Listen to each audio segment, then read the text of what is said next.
effects are seen but the culprit remains unknown. Hiding in the background of big diseases such as COVID-19 and HIV, waiting for the threshold moment of being completely ignored for it to unleash its tragedy. This is the story of chronic Lyme disease. My name is Nicole Wafula, level 2 MBCHB, and today I'll be presenting on oligodenilic acid synthetase gene therapy through Borrelia-specific bacteriophage, a potential cure for chronic Lyme disease, or what I like to call a hidden pandemic. Borrelia burgdorferi is a causative agent of Lyme disease. A mutant strain B31 has recently emerged, causing chronic Lyme disease. The mechanism of antibiotic resistance is through a transmissible RNA plasmid. The plasmid codes for proteins which A. enable the bacteria to evade the host immune system, B. enhance resistance to the available chemotherapy, and C. suppress the host immunity, hence channeling secondary infections such as cancer. The proteins encoded and the mechanism of action. BBK32 knockout protein inhibits the complement system by binding inactive C1. Decorin binding protein enables the bacteria to invade tissues, hence causing a systemic effect. The RNA plasmid contains mutations of A1185G and C11H6U genes, which enhance action of tRNA, hence rendering antibiotics such as streptomycin ineffective. The resistant strain B31 has a reservoir potential, and this helps it remain at a substantial amount in organs, such as the spleen, in a latent manner. Therefore, whenever the patient's immunity is affected, it manifests again. A study was recently done at the University of California. The study used Flab ospire DNA as the marker for mutated strain B31 in the mice subject, which had completed their treatment for acute Lyme disease. The study was done on the same subjects at 12 and 18 months after completion of treatment. It showed that the amount of bacteria persisted in the tibiotarsus with advancing symptoms of partial to complete paralysis. This was a definite proof that the mutated strain B31 uses its RNA plasmid to code for drug resistance upon exposure to them, hence enhancing its virulence activity. I would like to draw attention to the second row, where we have the subject to the B31 strain was treated with ceftriaxone, and 5 out of 5 of them still tested positive at the tibiotarsus 12 months after completion of therapy. And in the last row, we have the subject which had B31 strain, was only treated with saline, and 2 out of 3 of them tested positive at the tibiotarsus 12 months after completion of therapy. So if saline and ceftriaxone are giving the same effect, what is the need of making these patients take these drugs?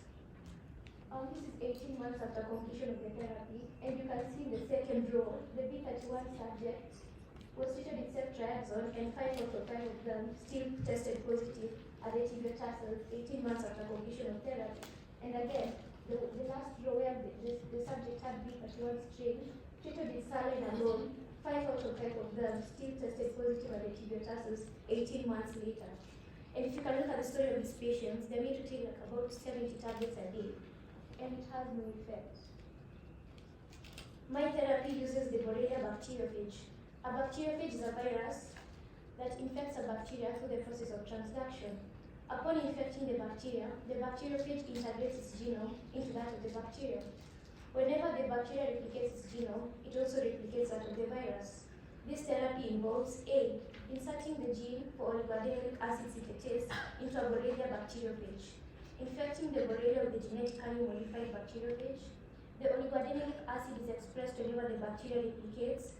The oligodenilic acid RNase cleaves both the RNA plasmid and mRNA of the bacteria. This is a schematic to show what I'm talking about. There we have the bacteriophage, and the red structure indicates the viral genome, which will contain the oligodenilic acid synthetase gene. So whenever the bacteriophage infects the bacteria, it will replicate the oligodenilic acid synthetase gene, which will produce the latent RNase that will cleave the RNA plasmid in charge of antibiotic resistance. This is the breakthrough because, let's consider patient X for a minute. Patient X was infected with Borrelia that does not have the RNA plasmid in charge of antibiotic resistance. So central dogma dictates that DNA has to be converted to RNA. So when the mRNA is formed, the mRNA will be completely cleaved by this therapy. So whether the patient has acute or chronic infection, this therapy completely gets rid of it. Oligoadenilic acid synthetase converts adenosine triphosphate into oligoadenilic acid. Oligoadenilic acid stimulates the production of latent RNase. Latent RNase breaks down the RNA plasmid, which transmits the drug-resistant gene and causes immunosuppression. The breakthrough. Due to its RNase nature, whether the infection is acute or chronic, this therapy eradicates the bacteria, hence rendering the patient completely cured. What are the advantages of my therapy? Borrelia-specific bacteriophage is not associated with any human infections. The bacteriophage only replicates when the bacteria replicates, hence it's self-dosing. The bacteria has not developed any immunity against oligodenilic acid, and last but not least, it treats both acute and chronic infection. Why dried fat is a hidden pandemic? The chronic illness often manifests with ambiguous symptoms such as rheumatoid arthritis, intermittent paralysis, jaundice, and fever.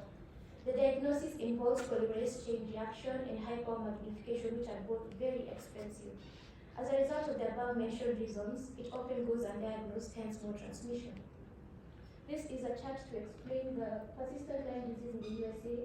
As per 1988, there are only 10,000 cases. And by 2018, we are talking about 90,000 cases.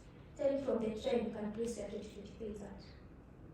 This made the headlines of the Star newspaper about 2 weeks ago. Burama man suffering from a strange illness seeks help.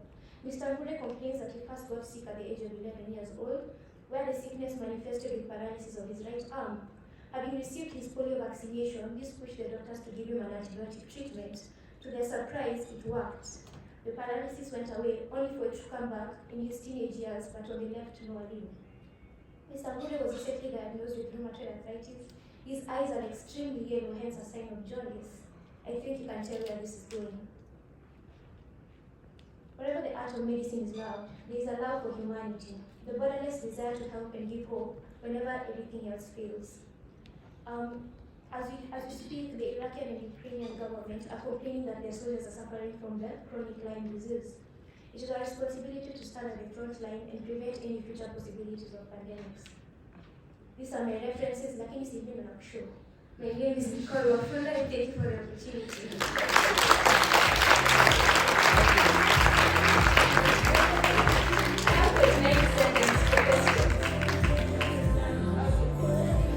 Another round of